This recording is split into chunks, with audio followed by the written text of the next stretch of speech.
Hi hello வணக்கம், welcome to AKS kitchen.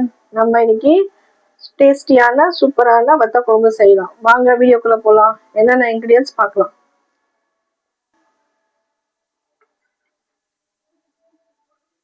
நம்ம ஒரு கப் ஆயில் எடுத்திருக்கோம். சின்ன வெங்காயம் வந்துட்டு லைஸாக பொடிசாக அரைச்சிருக்கோம். தக்காளி 3,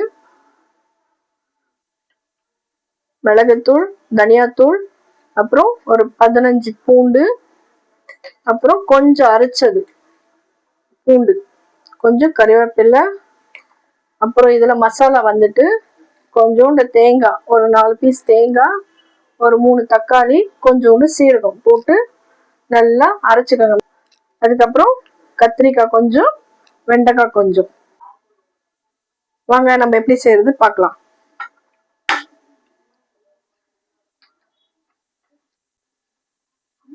இப்போ நம்ம ஒரு கடாய் எடுத்திருக்கோம். அதுல நிறைய தாராளமா எண்ணெய் ஊத்திக்கோங்க. கொஞ்சம் எண்ணெய் எக்ஸ்ட்ரா, அதிகமான எண்ணெய் வேணும்.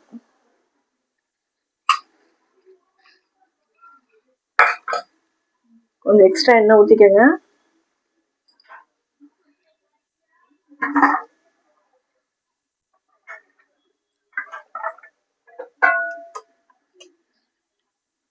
நம்ம இப்போ கடுகு, கொஞ்சோண்டு சீரகம், ஒரு கொஞ்சோண்டு வெந்தயம்,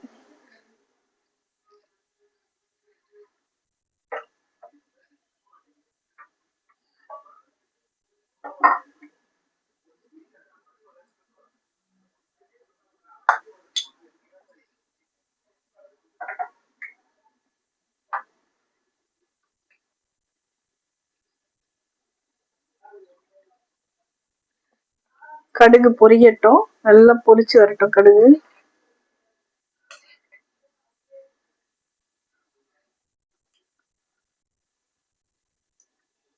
கடுகு நல்லா பொரிச்சு வந்தாதான் நம்ம மற்றது போடலாம். நல்லா கடுகு பொரியுது. இப்போ கொஞ்சம் கருவேப்பிலை, சின்ன வெங்காயம் கொஞ்சம் நல்லா போட்டு ஃப்ரை பண்ணிக்கலாம். சின்ன வெங்காயம் கொஞ்சம் ஒண்ணுக்கு பாதியா கொஞ்சம் மிக்சியில போட்டு கிரைண்ட் பண்ணிக்கோங்க. ரொம்ப இது அரைச்சிடாதீங்க, ஒண்ணுக்கு பாதியா அரைச்சிக்கோங்க.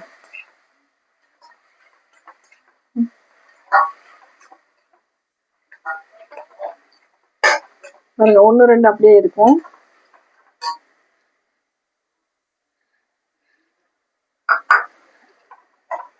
எல்லாம் வந்துட்டு ஃப்ரை ஆகட்டும்.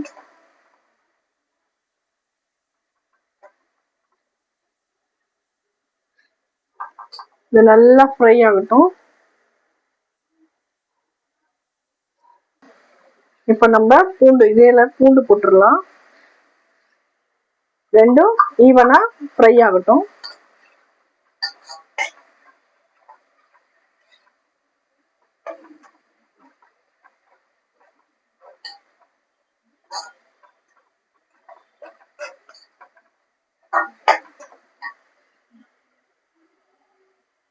அப்புறம் நம்ம அரைச்சு வச்ச பூண்டு,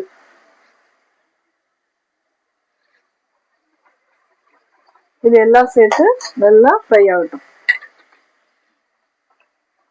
ஆனா பூண்டு ஸ்மெல் அதிகமா இருக்கும், நல்லா டேஸ்டா இருக்கும். ஏன்னா அப்பதான் நல்லா இருக்கும்.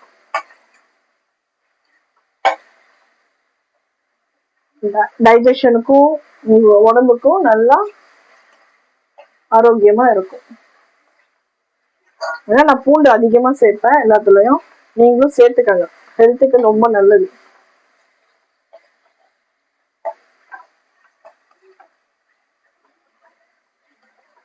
இது நல்லா ஃப்ரை ஆகட்டும். பாருங்க, ஃப்ரை ஆயிட்டு இருக்கு. இதுல கொஞ்சோண்டு கல்லுப்பு போட்டுக்கோங்க. கொஞ்சோண்டு கல்லுப்பு போட்டுக்கோங்க. இன்னும் கொஞ்சம் ஃப்ரை ஆகட்டும். கொஞ்சோண்டு இன்னும் கொஞ்சம் நல்லா ஃப்ரை ஆகட்டும். ஏன்னா பூண்டு வந்துட்டு நம்ம எல்லாம் சேர்த்த உடனே அது நல்லா வெந்துடும். நம்ம இப்ப எல்லா பொருள் போட்டோன்னே அது கொஞ்சம் நல்லா வெந்துடும்.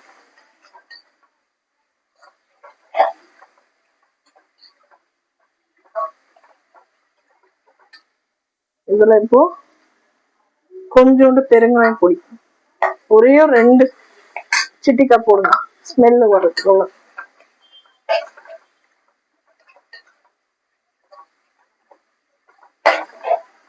நம்ம கொஞ்சோண்டு பெருங்காயத்தூள் போட்டிருக்கோம். இப்போ தக்காளி ஆட் பண்ணலாம். நம்ம ஒரு 3 தக்காளி வந்துட்டு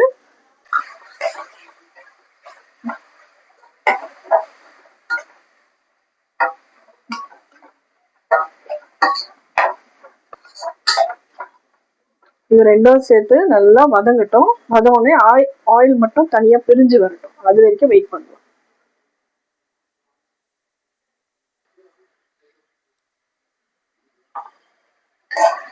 இங்க பாருங்க நல்லா ஃப்ரை ஆயிட்டு இருக்கு.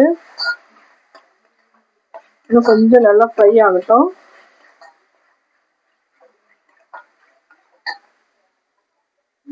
இப்ப நம்ம வெண்டைக்காய் போடுப்போம். ஏன்னா இந்த வெண்டைக்காயில வந்துட்டு கொஞ்சம் இது அழுவப்பா இருக்கும். இப்ப இதுல நம்ம வெண்டைக்காய் போடலாம். நம்ம இப்போ எந்த மசாலாவும் சேர்க்கல, வெண்டைக்காய் போட்டு ஃப்ரை பண்ணலாம். நான் ஏற்கனவே கொஞ்சம் லைட்டா ஃப்ரை பண்ணியிருக்கேன், நீங்களும் கொஞ்சம் ஃப்ரை பண்ணிட்டு அதுக்கப்புறம் போடுங்க. அதோட பிசு இல்லாம இருக்கும். இந்த பிசு இல்லாம இருக்கும். இங்க பாருங்க, நம்ம அது போட்ட உடனே ஒரு பிசு இருக்கும். நம்ம ஃப்ரை பண்ணாம இப்போ பிசு இல்லாம கொஞ்சம் அப்படியே ஃப்ரை பண்ணுங்க.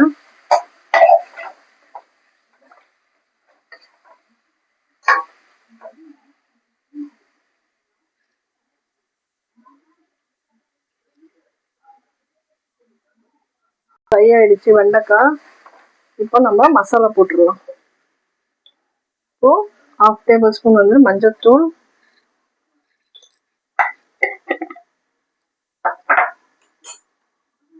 கொஞ்சோண்டு 1 டேபிள் ஸ்பூன் வந்து வெறும் மிளகாய் தூள்.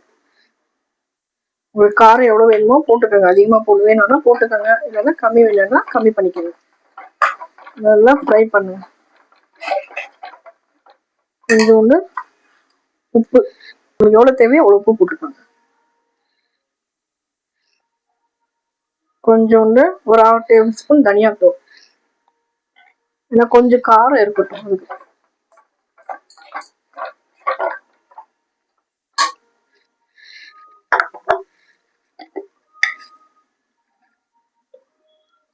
நான் கொஞ்சம் காரம் போட்டுக்கிறேன்.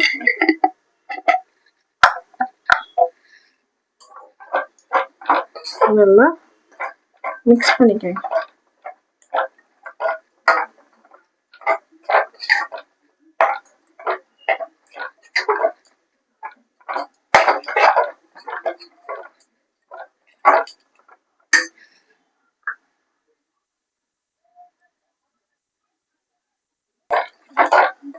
இப்போ மசாலா போட்டாச்சு. இப்போ கத்திரிக்காய் போடலாம்.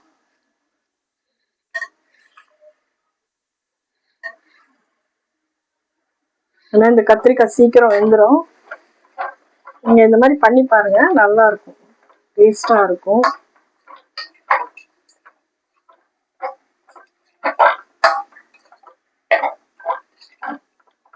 ஒரு 2 பெரட்டுங்க போதும்.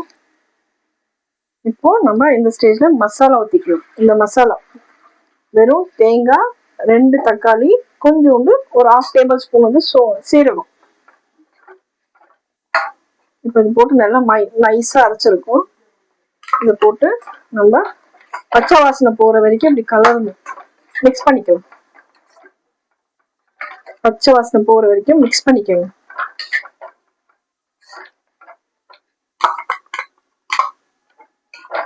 லாஸ்ட்ல கொஞ்சம் புளி ஊற்றணும். நல்லா வெந்துட்டு இருக்கு. ஒரு சின்ன நெல்லிக்காய் சைஸ் புளி ஊற்றிடும் பாருங்க.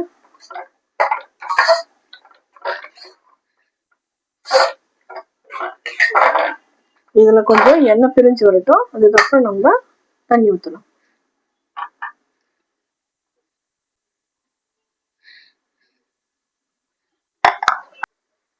பாருங்க ஃப்ரை ஆயிடுச்சு நல்லா மசாலா. இப்ப நம்ம மசாலா தண்ணி கொஞ்சம் ஊத்திக்கிறோம்.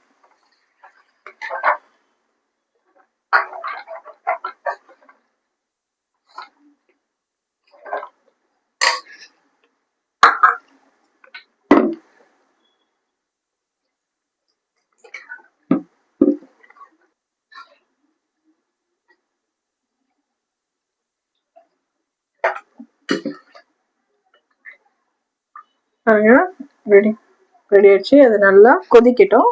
நான் மூடி வைக்கிறேன்.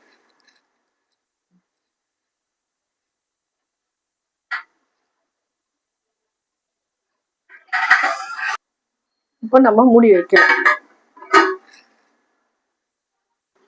10ல இருந்து 15 நிமிஷம் வரைக்கும் நீங்க வந்து வேக விடுங்க. ஒரு 10 நிமிஷம் போதும். வேக வச்சுட்டு கொஞ்சம் புளி ஊற்றிடலாம். பாருங்க, நல்லா வெந்துருச்சு. நல்லா இந்த ஸ்டேஜ்ல நம்ம இப்போ பாருங்க, நம்ம இப்போ புளி ஊற்றிக்கலாம். கொஞ்சமா புளி ஊற்றிக்கலாம்.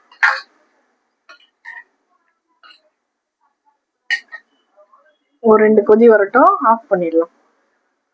உப்பு காரம் சரியா இருக்கா பார்த்துக்கோங்க. உப்பு கம்மியா இருந்துச்சுன்னா கொஞ்சம் போட்டுக்கோங்க.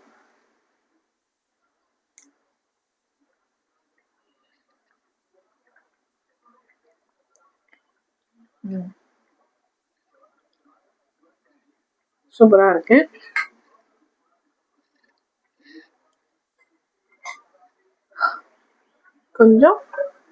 இன்னும் கொஞ்சம் புளி வேணும்னா நீங்க போட்டுக்கலாம். நான் கொஞ்சம் புளி போட்டுக்கிறேன். உங்களுக்கு வேணும்னா நீங்க போட்டுக்கோங்க புளி.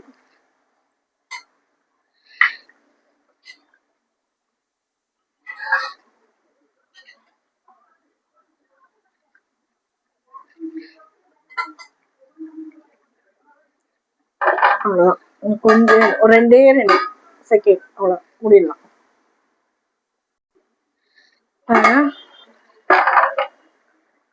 நல்லா கொதிக்குது. இப்போ இந்த ஸ்டேஜ்ல நம்ம கொத்தமல்லி தூவிக்கலாம். கொத்தமல்லி போட்டுடலாம்.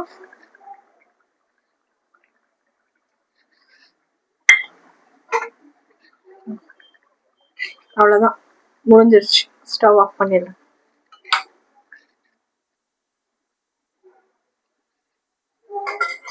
நல்லா டேஸ்டியான நம்ம காரக்குழம்பு செஞ்சுருக்கோம். டேஸ்டா ரெடி ஆயிடுச்சு. டேஸ்டான காரக்குழம்பு, கத்திரிக்காய் வெண்டைக்காய் காரக்குழம்பு, டேஸ்டியான ஹெல்த்தியான அப்பளமோட சூப்பரா சாப்பிட்டு என்ஜாய் பண்ணுங்க. வீட்டில் ட்ரை பண்ணுங்க. செஞ்சு பார்த்துட்டு சப்ஸ்கிரைப் பண்ணுங்க, லைக் பண்ணுங்க, பெல் பட்டன் ப்ரெஸ் பண்ணுங்க. தேங்க்யூ ஃபார் வாட்சிங்.